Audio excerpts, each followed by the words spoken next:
I recently rebuilt a 16-foot utility trailer, and now it is posted for sale, and it has come to my attention that maybe because I don't have ramps for it, it's a little bit harder to sell. So I have a pile of metal here. This was a cut list that I shared with metal supermarkets, and they cut it. So really all I need to do is lay it out and start welding. So that is what I'm going to do. Here in a second, we're going to have this set up on my welding table. I think I'm going to try to go ahead and set them up side by side, lay everything out, and just start welding. Well, here I have this first one laid out, and I can tell you how I came up with the measurements. This is going to be the front cleat, which is actually going to mount onto the outer edge, something like that. So I just took the measurement from here to the end and divided by 7. I've got 7 rungs. Initially I thought this was going to be about 10 inches between, but this ended up falling at about 8 inches between. So what my plan is, I'm going to set the next one up right next to it, and I'm going to line up with a square, and I'm just going to line everything up just as you see it here, and then we can start welding.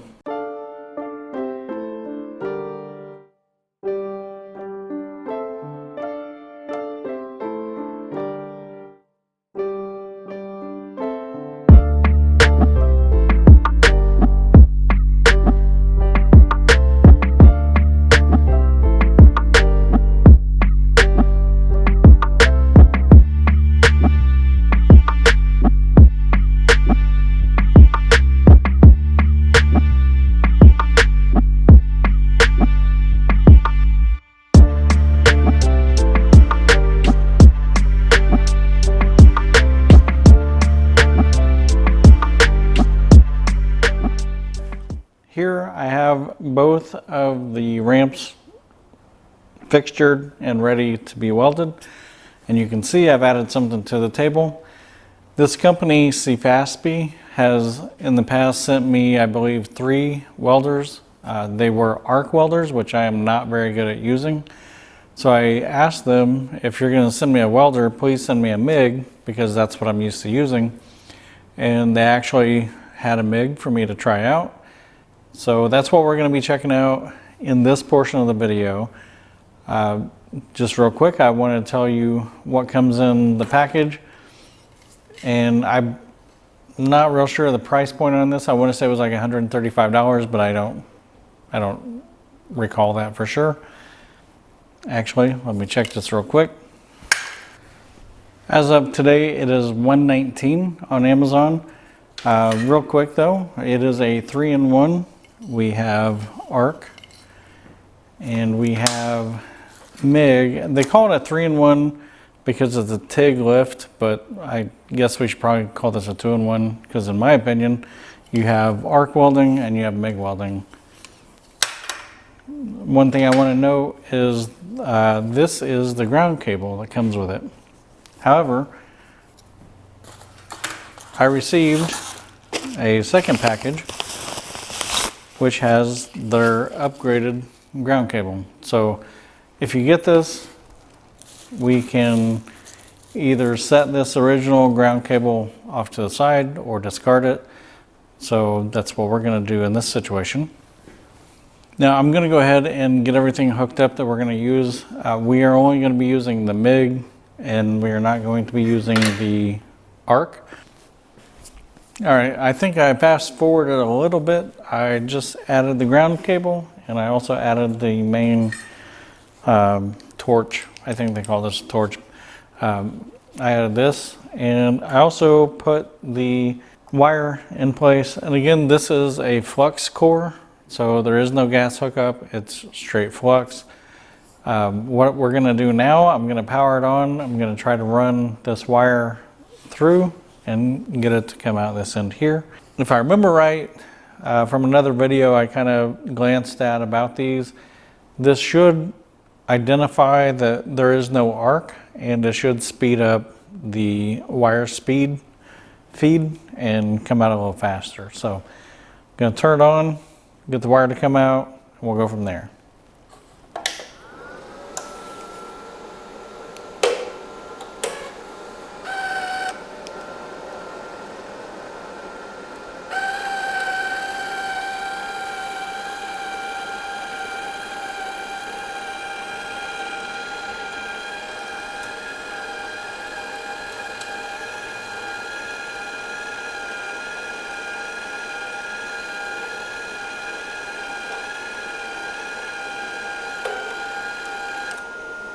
All right, so we're out right here. This also has an auto detect to automatically detect what size wire we're using, which is a 30 thou wire. And I believe as we get to going on this, it's going to automatically set the voltage and the wire feed speed.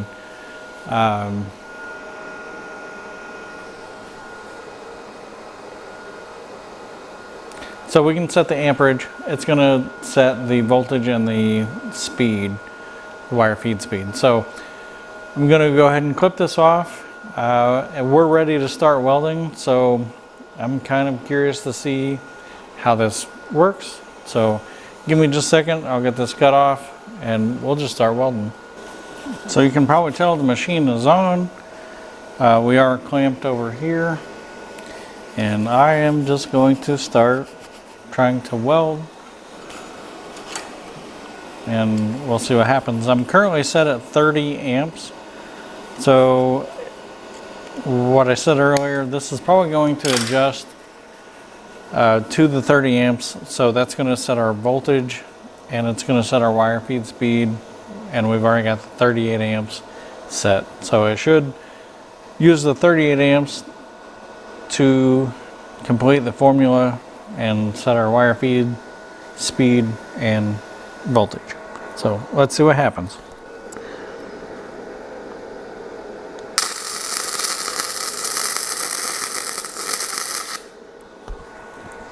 One thing I can tell you now is our amperage is very low.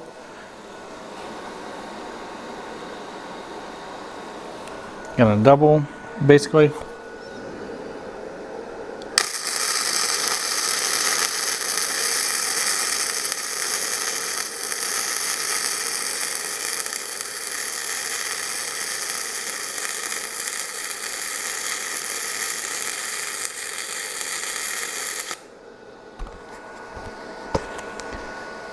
That actually looks pretty good.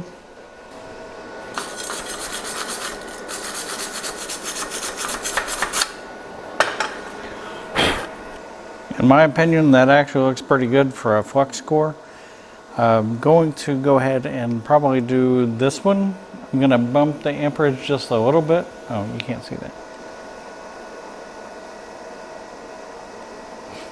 So to me, that looks pretty good. I'm going to go ahead and do the same one right here. I'm going to go ahead and do this weld right here. I'm going to bump the amperage a little bit and see if we can get a little more penetration, but I think that looks pretty good.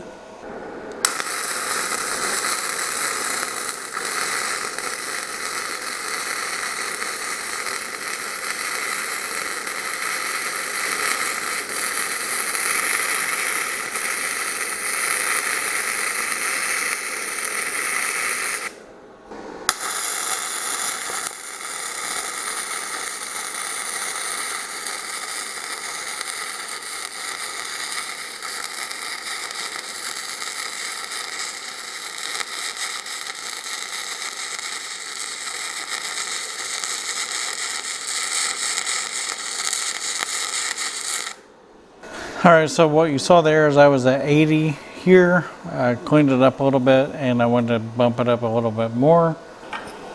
And I think this might be a winner.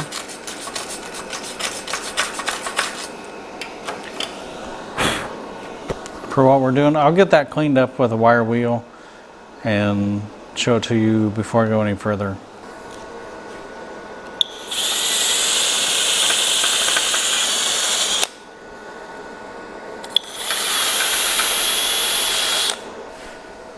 So I think that actually looks really good. So this is a flux-core welder. It's a 110 welder. I am leaving these gaps in order to hopefully, oh, you couldn't see that. So I didn't full weld these because I want a potential for water to drain out, but you can see what this did. I'm going to do at least a full weld on this bottom section. Probably going to tack these in up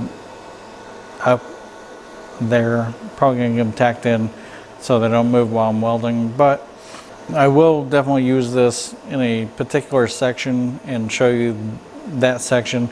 And maybe I'll do half this with this welder and half with my MIG or my Miller and show you the difference. But I'm pretty happy with that right there. That looks really good, in my opinion. All right, so what I would like to do at this point is I'm going to use the MIG welder from Miller to do this joint. And then here I'm going to use the Sefaspe flux-core for this joint right here. The reason I want to do this is I'm actually pretty impressed with the joints or the welds that I've gotten from the Sefaspe, but I want you to see it in real time, how I am going about it. And I know these two machines are not the same. However, I think the Sefaspe is giving us a little bit of an advantage because it is using a formula to bring the wire feed speed and then the voltage together based on the amperage. So we might actually have a better weld as far as appearance with this Sefaspe, but that'll be up to you. Like I said, I'm going to use the Miller here, and I'm going to use Sefaspe here, and we'll just see what that looks like.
So obviously these are not apples to apples, but I think once we clear this off, it's going to look pretty good.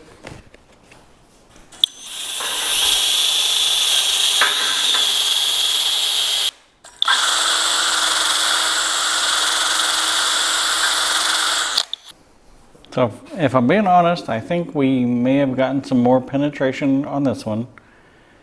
And this one seems to be sitting on top, but you know, this is on me, but that's part of letting the machine select your settings, essentially. So we set the amperage and it set the voltage and the wire feed speed. So yeah, anyway, I'm gonna go ahead and weld this up.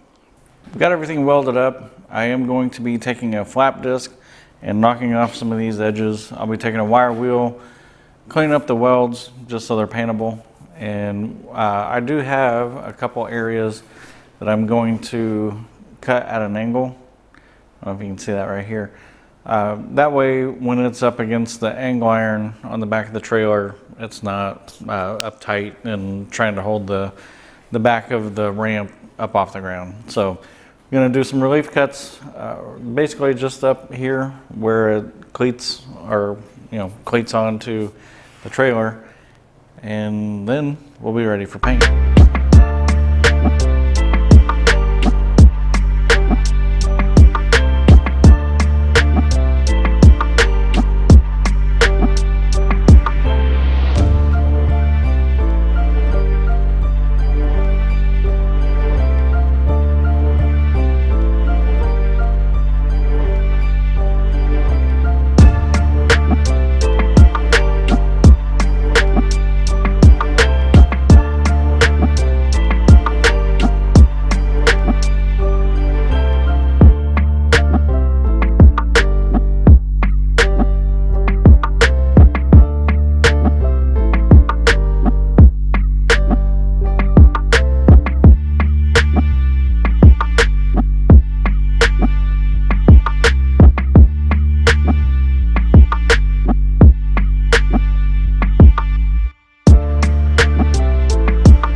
I've got the ramps cleaned up as well as I'm going to. At this point, what I'm going to do is start using a wax and grease remover. I'm gonna spray them down, wipe them off, and then once I'm done with that, I am going to mix up some paint, and I will shoot both of them, and I'm going to do the bottom side and then flip them over and then paint the top side. I'll probably do a time lapse on that, but we are about at the end of the manufacturing stage, if you will, of these ramps. I've got the ramps up here. They've been prepped. I used a pump sprayer like this. It has wax and grease remover in it. So I sprayed these down, wiped them off, and now it's time for paint. However, I was going to use a regular paint in a paint gun, and I don't have any mixing cups, so I'm not gonna be able to do that. In lieu of that, I will be using the same spray paint. So I was gonna use this implement paint, but because I don't have the mixing cup, I am going to just use a spray can. So I'm gonna go ahead and spray the bottoms, and I'm trying to decide if I wanna spray the tops once I get the mixing cups. I've got them on order. But for now, what I'm gonna do is go ahead and spray these, and I'll put that on time lapse just so you can see a guy spray painting. So one thing I want to ask, I guess, here where I'm from, when we spray paint, we spray like this with our index finger on top. Now I've seen a lot of people, it appears to be a lot of West Coast people, will spray with their thumb. I'm curious how you spray your spray paint and why, and how you came to use that method. I'm just curious. I've not actually tried this because it just feels a little foreign to me, but I will be spraying these, and then when I get the mixing cups, like I said, this has to sit overnight regardless. So I'm gonna spray this, and then in the next scene, after you watch a time lapse of me spraying these, I will be revealing to you which way I am going to spray the other side. Now, really, this side will not get a lot of abuse, and the other side is the upside, where if you're pulling a tractor, if you're pulling a car, whatever, up these ramps, that's the side that will be getting used. So that's my justification for using the mix spray rather than a spray can. So give me your opinion in the comments on whether or not it matters.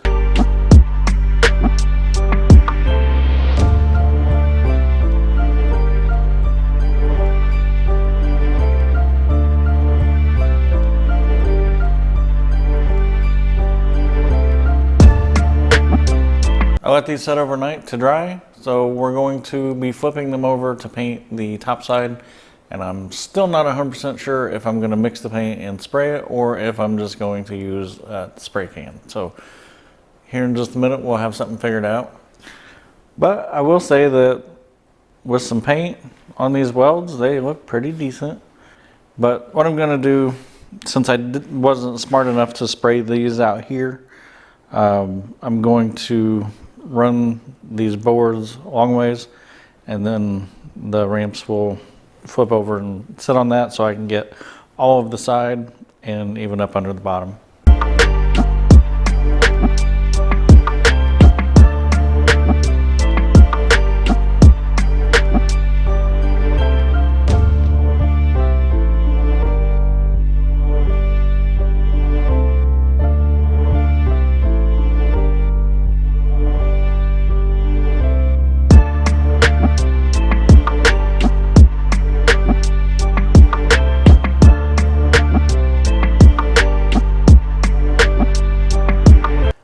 The ramps are painted. As you can see, I did just end up using the spray can, and honestly it was quicker, easier, and this is implement paint, so I think it's going to hold up just fine. One thing I would like to say, This welder did a decent job. You know, you saw what it did up against the Miller. Obviously, it's not apples to apples. This is a $120 welder, but I feel like it did do a good job for what it is. Now, what I would like to do is test one that has the gas function or the hookup on it and test that, but I'm actually pretty impressed with this. If you have any questions about the Sefaspe welder, put those in the comments below. If you have any questions about how I built these ramps or how I designed them, if you will, put that in the comments as well. But thanks for watching.